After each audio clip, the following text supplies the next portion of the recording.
ஈரம் விழுந்தாலே நிலத்திலே எல்லாம் துளிர்க்குது.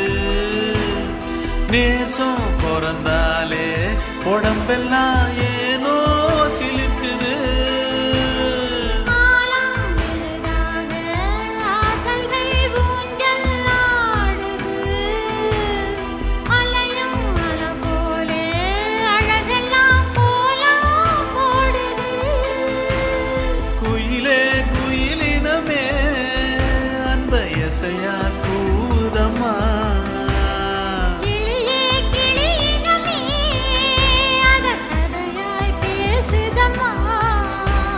கதையாய் விடுக